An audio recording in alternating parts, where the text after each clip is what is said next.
बिस्मिल्लाहिर्रहमानिर्रहीम। आप देखें इस्लामाबाद टीवी और मैं हूं नवीद बिलावल। नाज़रीन, कश्मीर लहू लहू है और कश्मीर की सड़कों के ऊपर बाकायदा तौर पर आप खून के धब्बे देख सकते हैं। आप बाकायदा तौर पर निशानियां देख सकते हैं कि कश्मीर के अंदर गोली चली है। और अब तो अवामी एक्शन कमेटी की जानिब से भी और हुकूमती हलकों की जानिब से भी अपने अपने शुहदा की लिस्टें जारी हो चुकी हैं और उनके नाम सामने आ गए हैं। अवामी एक्शन कमेटी के रहनुमा उमर नज़ीर कश्मीरी, जिनको पहले भी गोली लगी थी, वो ज़ख्मी थे, उनके भाई भी शहीद हुए हैं। उमर नज़ीर कश्मीरी के भाई उस्मान नज़ीर, दूसरा जो नाम सामने आ रहा है नईम भट्ट, निसार अहमद बलोच, इनका ताल्लुक जम्मू कश्मीर से, काशिफ याकूब, इनका ताल्लुक रावलाकोट से, मुजम्मिल, ये कोई एक ऐसी जगह है जिसका नाम शायद मुझे पढ़ने में प्रोनाउंसिएशन में प्रॉब्लम है, बासित शाह, कश्मीर का इलाका है हिजरा, और फ़हीम अफजल, कामरान मुश्ताक और इत्तिमाम खलील, और इसके अलावा काफ़ी सारे नाम हैं। तकरीबन 25 से ज़ायद नाम अवामी एक्शन कमेटी, कलदम अवामी एक्शन कमेटी, जिसको कलदम अवामी एक्शन कमेटी कहा जाता है, इनकी जानिब से जो लिस्ट सामने आई है उसमें 25 से ज़ायद लोग जो हैं वो शहीद हो चुके हैं। और सिक्योरिटी फोर्सेस जो हैं वो ये दावा कर रही हैं कि उनके भी तकरीबन 4 से 5 लोग जो हैं, बल्कि BBC की जो रिपोर्ट है उसके मुताबिक 2 लोग वो अब तक जान से गए हैं और ये एक दूसरे के साथ गुत्थम गुत्था हैं, तसादुम है, अपने लोगों के दरमियान ताकत का बेदरीग इस्तेमाल है। 26 नवंबर को मुरीदके के अंदर जिस तरीके से ताकत का इस्तेमाल हुआ, उसी तरह की ताकत का इस्तेमाल किया गया, सीधी गोली चली है। लेकिन आज हमने ये देखना है कि इसका ज़िम्मेदार कौन है, इस तमाम तर सिचुएशन का एक्चुअली ज़िम्मेदार कौन है। और इसमें जो इंतज़ामिया है उनकी जानिब से इल्ज़ामात लगाए गए हैं कि ये जो धरने के शुरका हैं, ये अब धरने के पुरअमन शुरका नहीं है, बल्कि इनके हाथों में AK-47 है और इनके पास जो है वो बहुत जदीद तरीन असलहा है, और ऐसा असलहा जो कि अमेरिकन फोर्सेस के पास होता है, वो असलहा इनके पास है। और उन्होंने ये कहा है कि रावलाकोट के अंदर इन्होंने ज़बरदस्ती घुसने की कोशिश की और जो कुछ नुकसान हुआ वो इनकी वजह से हुआ, कलदम अवामी एक्शन कमेटी की वजह से हुआ है। और कलदम ज्वाइंट अवामी एक्शन कमेटी जो है, उन्होंने आज अखंड भारत का नारा लगाया है। ये इल्ज़ाम भी हुकूमत वक्त ने दिया है और हुकूमत वक्त के जो इस वक्त वज़ीर दिफा हैं, जिनके बारे में उनकी अपनी इत्तेहादी पार्टी के चेयरमैन बिलावल भुट्टो कश्मीर के अंदर खड़े होकर कहता है कि इस शख्स को काबीना के अंदर नहीं होना चाहिए। इस शख्स की ज़ुबान से आज भी जब बात निकली है तो उन्होंने कहा ये इंडिया के एजेंट है और मैं इनके साथ वही सलूक करूँगा जो कि इंडियंस के साथ है। नाज़रीन, ये बहुत अफसोसनाक है। अभी जो हमारे ऊपर इस वक्त हुक्मरान तबका मुसल्लत है, बहुत अफसोसनाक है। ये इंतहाई थर्ड कैटेगरी के लोग हैं और हमें उम्मीद नहीं थी कि ये इतने बेहिस हो सकते हैं। मैं हैरान परेशान हूँ कि ये किस तरीके से लोगों को बेवकूफ़ बना रहे हैं। आज सारा दिन जो पाकिस्तान पीपल्स पार्टी की जानिब से बयानबाजी रही नून लीग के ऊपर, नून लीग को उन्होंने ये कहा कि ये फार्म 47 वाले हैं, ये फार्म 47 की पैदावार है। वाज़े तौर पे शर्जील इनाम मेमन के तो जो अल्फाज थे मैं आपको पढ़ के सुनाता हूँ। शर्जील इनाम मेमन ने कहा कि मरियम नवाज ने इक़्तिदार के गुरूर और तकब्बुर में खिताब किया, मरियम नवाज इस्तीफ़ा दे और किसी भी हल्के से इलेक्शन लड़ के दिखाए तो वो किसी सूरत इलेक्शन में कामयाब नहीं हो सकती। और हमें भी कहो, हम भी किसी भी हल्के से इलेक्शन लड़ के दिखाते हैं और आप फार्म 47 की पैदावार हैं। ये सारी बातें इनको याद है। ख्वाजा आसिफ कहता है ये हिंदुस्तान का टोला है, इनके साथ हिंदुस्तानियों वाला सलूक किया जाएगा। और मियां नवाज शरीफ, जिन्होंने अपनी क्रेडिबिलिटी, और मैं ये समझता हूँ, मैं बिल्कुल सख्त अल्फाज इस्तेमाल नहीं करना चाहता, लेकिन मैं ये कहता हूँ कि कुछ लोगों की जो आखिरी इनिंग्स होती है कि उनकी ज़िंदगी का खात्मा किस तरीके से होता है और अपनी क्रेडिबिलिटी को किस तरीके से वो ज़मीन के अंदर धंसा देते हैं, उनमें से बदकिस्मत ये शख्स है। अब इसके ऊपर तरस आने वाली बात है कि ये शख्स कल अपने आप को वज़ीर बल्दियात और चेयरमैन बल्दियात और कल्चर का जो डिपार्टमेंट है उसके चेयरमैन का नोटिफिकेशन जारी हुआ। ये कैसी इक़्तिदार की हवस है। और अभी अपनी कश्मीर के अंदर कि हालांकि इन्होंने इलेक्शन की बेज़ाब्तियाँ की, वहाँ पर बसों का ऐलान किया, वज़ीर आला और पूरा वज़ीरों का एक टोला वहाँ पर पहुँचा, लोगों को ख़रीदने की कोशिश की, उसके बावजूद मियां नवाज शरीफ साहब कह रहे हैं कि मैं अपनी पार्टी को मुबारकबाद पेश करता हूँ। बिलावल भुट्टो ये कह रहे हैं मैं जरदारी का बेटा नहीं हूँ, मैं तुमसे ये नशिस्तें छीन के न ले जाऊँ। और मैं हैरान हूँ कि इन लोगों को कश्मीर की जो इस वक्त हालत है उसके बारे में कोई इदराक ही नहीं है। इनको पता ही नहीं है कि कश्मीर के अंदर क्या है। जिस वक्त फोर्सेस और अवाम आमने सामने आती है اور یہ مسئلہ آج سے نہیں، یہ 26 تاریخ کو یہ مسئلہ مرید کے میں یہی مسئلہ، کشمیر کے اندر یہی مسئلہ، یہ مسئلہ آج سمجھنے کی ضرورت ہے کہ پیش کیوں آتا ہے۔ فورسز کو جب آمنا سامنا ہوتا ہے تو جو لوگ، جو میمنے اور میسنے لوگ کشمیر کے اندر حق کے ملکیت اور حق کے حاکمیت کی بات کرتے ہیں، اور دوسرا وزیر اعظم کشمیر بننے کی خواہش کا اظہار کرتا ہے، اور ٹرن آؤٹ جو الیکشن کے اندر رہا، پورے پاکستان کا میڈیا جھوٹ بول رہا ہے۔ آپ یقین کریں کہ آپ کشمیر کے اندر جا کے سچویشن دیکھیں، وہاں پہ سارے انتخابات کے نتائج بڑھ چکے ہیں، ٹرن آؤٹ 0% تھا، اور ایسا کیسے ہو سکتا ہے کہ ایک ہی حلقے کے اندر، ایک پولنگ اسٹیشن کے اوپر ٹرن آؤٹ 10% ہو اور دوسری جگہ پہ 90% ہو، اور ایک بندہ 2 جگہوں سے ہارا ہوا ہو، اور اس کو رات کے پچھلے پہر جو چودھری یاسین ہیں ان کو سیٹ الاٹ کر دی جائے، ان کو جتوا دیا جائے۔ ان لوگوں کو ادراک ہی نہیں ہے کشمیر کے مسائل کا۔ اور ایسی تمام تر سچویشن کے اندر جو پاکستان کا وزیر دفاع بیان دے رہا ہے، اور یہ آپس میں جس طریقے سے لڑ رہے ہیں، فارم 47 کی پیداوار کہہ کر پاکستان پیپلز پارٹی نے نون لیگ کو اور خود شرکت اقتدار اپنا ثابت کر کے عمران خان کے موقف کو درست مان لیا ہے۔ ان کے پاس کوئی اخلاقی اس وقت ذمہ داری نہیں ہے، ان کے پاس کوئی اخلاقی حیثیت نہیں ہے کہ یہ مزید اس حکومت کا حصہ رہیں، یہ مزید پاکستان کے عوام جو ہیں ان کے ساتھ مذاق کریں۔ یہ عوام کے ساتھ بہت بڑی زیادتی ہے۔ یہ ایک دوسرے کے اوپر 22 ہزار ارب روپیہ کرپشن کے الزامات لگا رہے ہیں۔ یہ ایک دوسرے کے دادا، جو سعد رفیق صاحب ہیں، انہوں نے مظفر آباد میں کھڑے ہو کے کہا کہ ذوالفقار علی بھٹو فاشسٹ تھا۔ جب لڑائی آپ کے باپ دادا تک پہنچ چکی ہے تو پھر آپ کا حکومت میں رہنا وہ کس طریقے سے بنتا ہے؟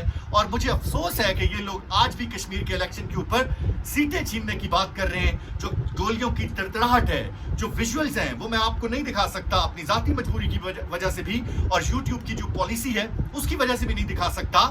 وہ فوٹیجز جن کے اندر گولیاں چلی اور لوگ بھاگے، جن کے اندر بچے ہیں، جن کے اندر بزرگ ہیں، اس کے اوپر کوئی نہیں بات کرتا۔ اور پاکستان کے اندر جو پاکستان کا میڈیا ہے، اس نے، یقین کریں، میرا خود تعلق میڈیا کے ساتھ ہے، مجھے آج جتنا افسوس ہوا ہے اور مجھے جتنا اس شعبے کے بارے میں حیران ہوا ہوں، ایسا کیسے ہو سکتا ہے؟ یہ حکومت تو ہائبرڈ رجیم کا حصہ ہے۔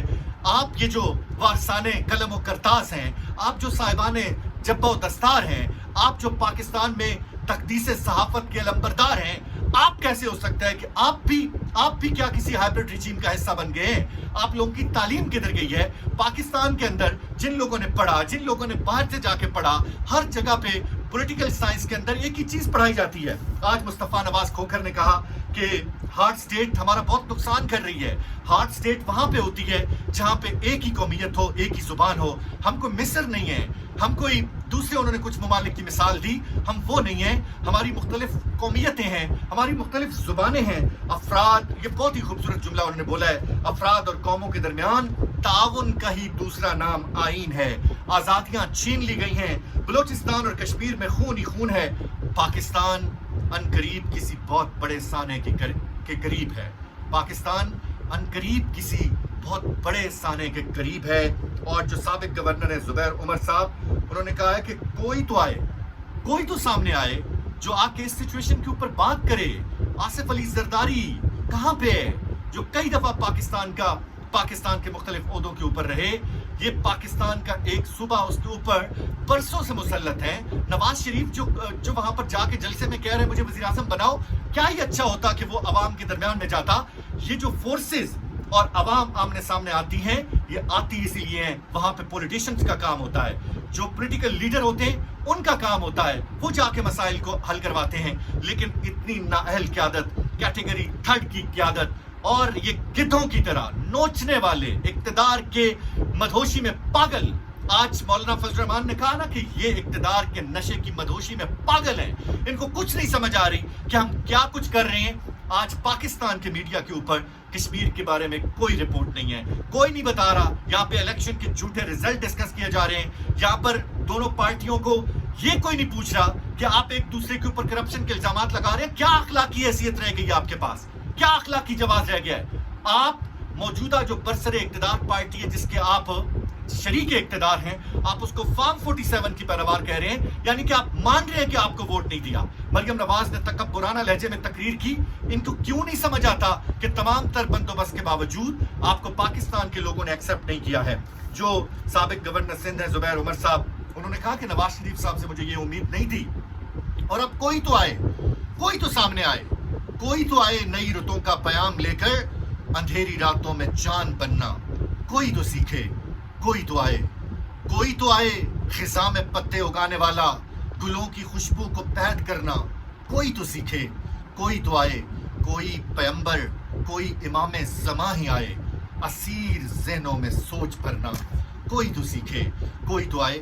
इस वक्त पाकिस्तान को किसी मसीहा की ज़रूरत है, पाकिस्तान को दुआओं की ज़रूरत है। बलूचिस्तान के अंदर पिछला जो हफ्ता है उसके अंदर आप अगर काउंट करें कि कितने हमले हुए हैं, कितने हमारी सिक्योरिटी फोर्सेस के जवान शहीद हुए हैं, और कश्मीर के अंदर इस तरीके से खून में लथपथ लाशें उठाना, और अपने सिक्योरिटी फोर्सेस के, आज मुझसे कैमरामैन पूछ रहा था ऑफिस के अंदर कि सर ये जो शहीद हुए हैं सिक्योरिटी फोर्सेस के लोग, ये भी शहीद हैं, और ये जो अवाम के अंदर से लोग जान से गए हैं ये भी शहीद हैं, ये क्या है? तो मेरे पास ये सवाल का कोई जवाब नहीं था, और मैं हैरान हूं कि पाकिस्तान के लोगों को अब बहुत बड़ी तब्दीली की जरूरत है। ये जो फ्रॉडियों के ऊपर इमरान खान कहता था ना, नूरा कुश्ती और अली बाबा और 40 चोर, हमें लगता था कि इमरान खान शायद जरूरत से ज्यादा आगे बढ़ जाते हैं, और शायद उनका जो एक रफनेस के ऊपर मबनी एक लहजा होता था, शायद उसके अंदर कोई हकीकत के ऊपर मबनी कुछ चीजें कम होती थी, और ये ऐसा नहीं था कि अली बाबा और 40 चोर, ऐसे लगता है ये वाकई अली बाबा और 40 चोरों का टोला है।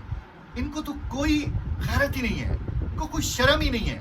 और पाकिस्तान का वजीर दिफा, जिसने पहले ही जलती के ऊपर तेल का काम किया और उसने कहा कि रावलाकोट के लोग कश्मीरी ही नहीं है, आज बजाय इसके कि वो कोई नरम बयान देता, वो ये कहता कि मसले को हल करेंगे, वो ये कहता कि अफवाम और तफहीम से काम लेना चाहिए। दुनिया के हर मसले का हल आखिर पे टेबल टॉक के ऊपर होता है। आप अपने कितने के हजार लोगों को मार सकते हैं, कितने सैकड़ों लोगों को मार सकते हैं, आप जितना मर्जी वहां पे बुरान क्रिएट कर लें, आपको आखिर पे बात करनी है। वजीर दिफा ने खड़े होकर चश्मा लगा के बयान दिया कि ये इंडिया के एजेंट है, मैं इनको इंडिया की तरह निपटूंगा। आप किस ताकत की बात करते हैं, और ताकत के नशे में क्यों इस कदर आपका दिमाग खराब है कि आप इस तरीके से। और सेनेटर मुश्ताक, ये इनको बहुत इनकलाबी जज्बा होता है। हमारे दोस्त सुराब बरकत जब रिहा होकर आए तो इस्लामाबाद के एक निजी होटल के ऊपर अफ्तारी के मौके के ऊपर उन्होंने सब लोगों को बुलाया। वहाँ पर बहुत सारे लोग मौजूद थे, पाकिस्तान के बहुत सीनियर जयद एंकर्स मौजूद थे जिनका बहुत बड़ा नाम है। यकीन करें नाज़रीन, मैं आपको बता रहा हूँ, वो बैठे हुए थे, हमारे साथ कुछ MNAs भी थे, कुछ एक दो सेनेटर्स और भी थे, लेकिन वहाँ पे अफ्तारी करने के लिए वो बहुत बड़ा निजी एक रेस्टोरेंट इस्लामाबाद का, अफ्तारी करने के लिए वहाँ पे बहुत फैमिलीज, बड़ी बड़ी फैमिलीज आई हुई थी, और मैं ये देख रहा था कि ख़वातीन का तांता बन गया। लाइन में लग के ख़वातीन आ रही थी सेनेटर मुश्ताक के पास और उनको कह रही थी कि आप हमारे साथ तस्वीर बनाएं, और एक खातून आई और वो कह रही थी कि सर मैं आपके साथ सेल्फी लेना चाहती हूँ। जिस दिन आप इसराइल के उस फ्लोटेला के ऊपर गए वहाँ पे इमदाद तकसीम करने के लिए, तो मेरी अम्मी ने घर में ख़त्म पढ़वाया और दुआएं करवाई। ये सेनेटर मुश्ताक जो हैं, इनको इनका ज़मीर इस किस्म का है, इनके अंदर एक जज्बा इस किस्म का है कि ये रह नहीं सकते। इन्होंने आज कश्मीर जाने का फ़ैसला किया, और कश्मीर में ग़ालिबन कोई पतंगपुरा का मकाम है, वहाँ पर इन्होंने धरना दिया और वहाँ पे इन्होंने नारेबाजी की और ये आगे बढ़ना चाहते थे, लेकिन इनको रोक दिया गया। इनको कह दिया गया कि इज़्ज़त के साथ वापस चले जाएं, और जब इनको बहुत ज़्यादा प्रेशराइज़ किया गया, ये वापस इस्लामाबाद आ रहे थे, इनको नामालूम अफराद ने उठा लिया, इनकी गाड़ी को उठा लिया गया है। इनके घर वाले पूछ रहे हैं कि ये कहाँ पे हैं, इनके घर वाले पूछ रहे हैं कि किस हैसियत पे इनको उठाया गया है, इनके घर वाले पूछ रहे हैं कि इनको किस जुर्म की पादाश में उठाया गया है। नाज़रीन, इस वक्त पाकिस्तान की सूरत ये है, सेंस प्रिवेल करने की ज़रूरत है। पाकिस्तान को इस वक्त किसी मसीहा की तलाश है जो दरमियान में आए और इन तमाम तर मामलात को देखे। अदरवाइज़ पाकिस्तान तहरीक इंसाफ के जो लोग हैं उनके ऊपर क्रैक डाउन 5 अगस्त का जो इज्तिमा है उससे पहले शुरू कर दिया गया है, और ये फ़िज़ा नाम की वो खातून है, पाकिस्तान तहरीक इंसाफ की रहनुमा, इनको गिरफ़्तार कर लिया गया है, और बहुत सारे लोगों के घरों में पुलिस गई और उनकी गिरफ़्तारियों का आगाज़ हो चुका है। लेकिन इस तमाम का सिनेरियो में जो कुछ लर्ज़ाखेज़ वीडियोस की सूरत में हम देख रहे हैं कश्मीर से, कश्मीर के जो विजुअल्स हैं उनके ऊपर किसी मसीहा की तलाश है।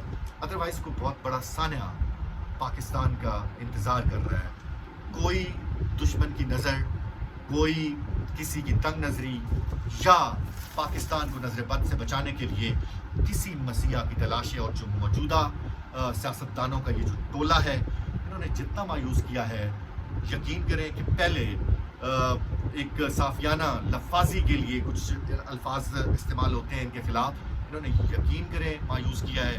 اور عمران خان کا ایک ایک لفظ کہا گیا، ویسے لگتا ہے کہ ایک ایک لفظ بالکل سچے لفظوں موتیوں کی طرح ایکسپیرینس کے اوپر اور ان کی ارک ریزی کر کے ان کو اندر تک پہچان کے عمران خان نے ادا کیا ہے۔ یہ علی بابا 40 چوروں کا ایک ٹولہ ہے۔ اللہ تعالیٰ پاکستان سے ان کی حفاظت کرے اور کشمیر کا جو معاملہ ہے اس کے اوپر سینس پریویل ہو اور معاملہ جلدی سے جلدی سیٹل ہو۔ ملتے ہیں اگلے ولاگ میں۔